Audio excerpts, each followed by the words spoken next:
As we continue reading about Charles Wesley's early life, here's an incident that made a big impression on him and was one that could have determined his life going in a different direction than it ultimately did. But I just gave away part of the story. Let me just read it. Chapter 5. It's Charles Has a Visitor.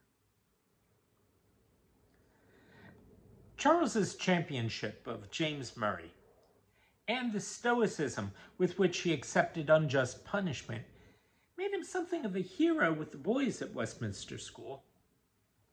Since he was already a very good classical scholar, he had the favor of the masters, too.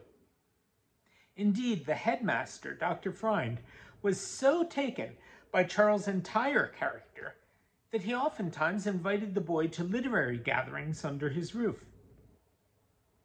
At such affairs, Charles met many of the great figures of the age. Poets and satirists like Alexander Pope and Jonathan Swift. Essayists like Joseph Addison and Richard Steele. Playwrights like John Gay. Under the influence of such men, Charles began to write poetry and epigrams and even to try his hand at playwriting. From an interest in playwriting, Charles also acquired an interest in acting. The boys at Westminster did not have much chance to practice that sort of relaxation, but every year the school did put on a play. The Westminster play was indeed a tradition, usually written by the masters and acted out by the boys. Charles, who had not only good looks but a fine voice, nearly always had a place in the cast.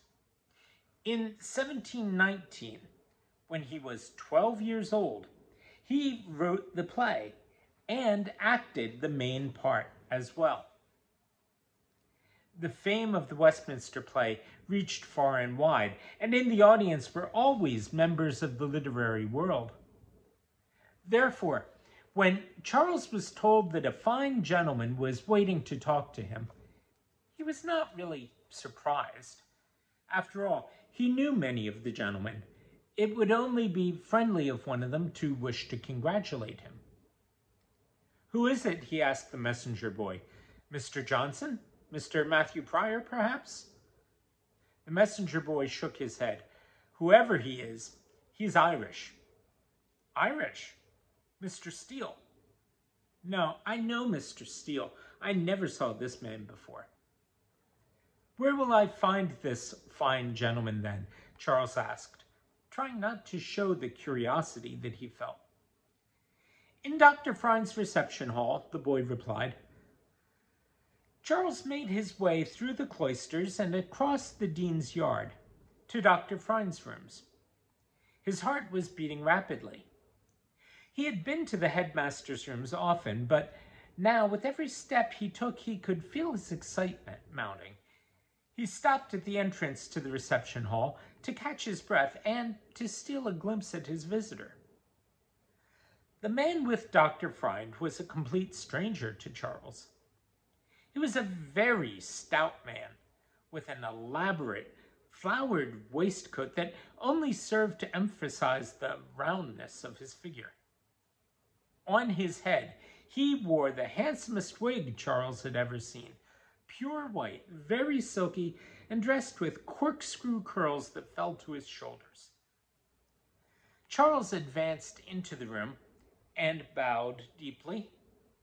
The headmaster bowed his head only, as did the gentleman with him. "Mr. Wesley, sir," said Dr. Freund, with a twinkle in his eye. "May I present Mr. Wesley?" Charles was so surprised by this introduction that he could only stare at the headmaster. The visitor chuckled. "I'm your kinsman, Garrett Wesley, Charles," he said. Charles bowed again. How do you do, sir?" he asked politely. But his mind was busy trying to think what Garrett Wesley could want with him. Garrett Wesley, Charles realized, must be from the Irish branch of the family.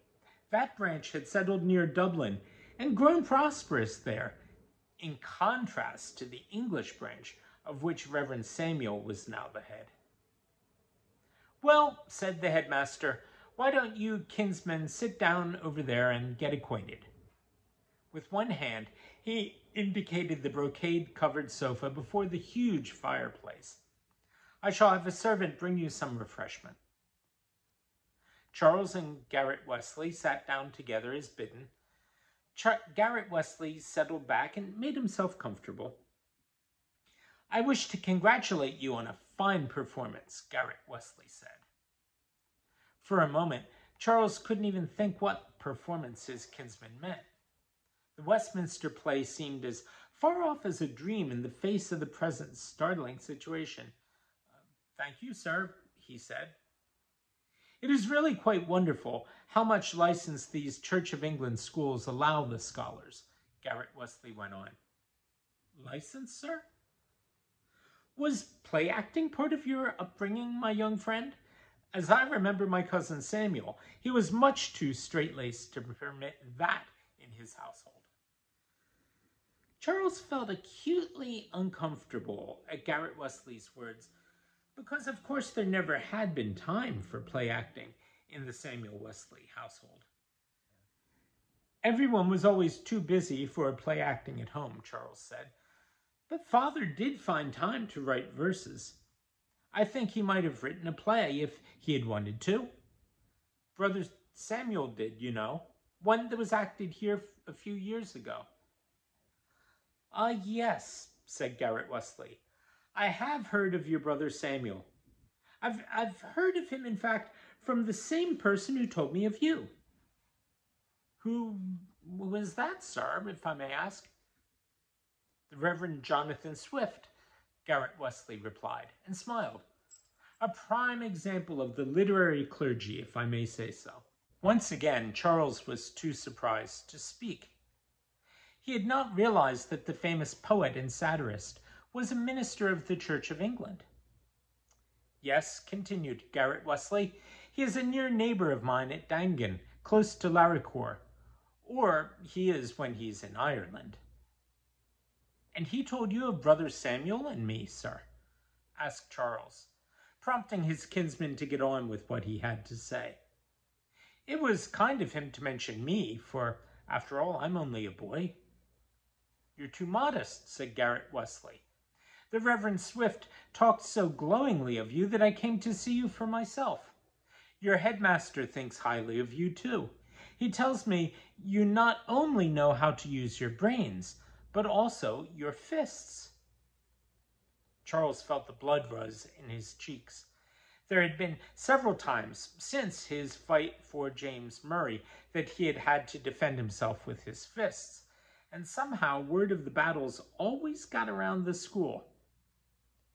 "You seem to be, in short," said Garrett Wesley, "the kind of kinsman I'd like to reward."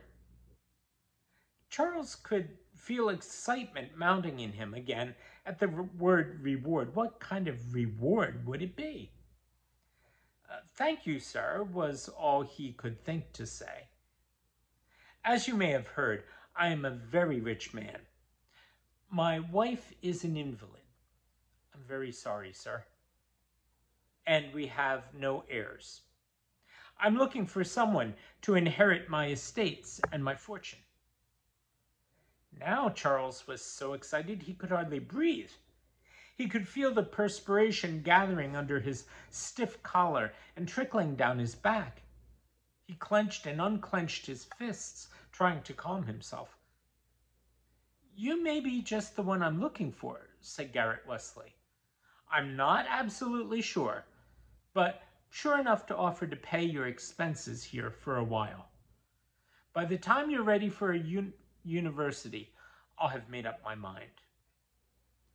Charles's heart gave a big leap. Now, Samuel would be able to save the money he'd been paying for Charles's schooling. He could send that amount back to Epworth to make things easier for Susanna and the girls. That would be wonderful, sir, Charles said, gripping Garrett Wesley's hand. His kinsman nodded. Meanwhile, you be thinking whether you want to accept my offer if I decide to make it. As if on a stage crew, the headmaster appeared, followed by a servant with a laden tray. On it were fancy cakes of the variety Dr. Freind always offered his literary friends, and a steaming pot from which came an appetizing odor, unfamiliar to Charles. "And how have you fared?" asked Dr. Freind. "Have you had a chance to get acquainted?" he added, rubbing his hands together. "Yes, sir," said Charles, and Garrett Wesley nodded. "Well then," said the headmaster, "we're all ready to have some hot chocolate and cakes." He winked at Charles. "'Tis probably the first time you've had hot chocolate, Charles, but 'twon't be the last. Not," he added, laughing, "if you become Mr. Garrett Wesley's son and heir." Charles was grateful when Dr. Freind turned his attention to his more distinguished guest. When the plate of cakes was passed to him, Charles took one, but it tasted like sawdust in his mouth. Garrett Wesley's son and heir? Was that what he, Charles Wesley, would be?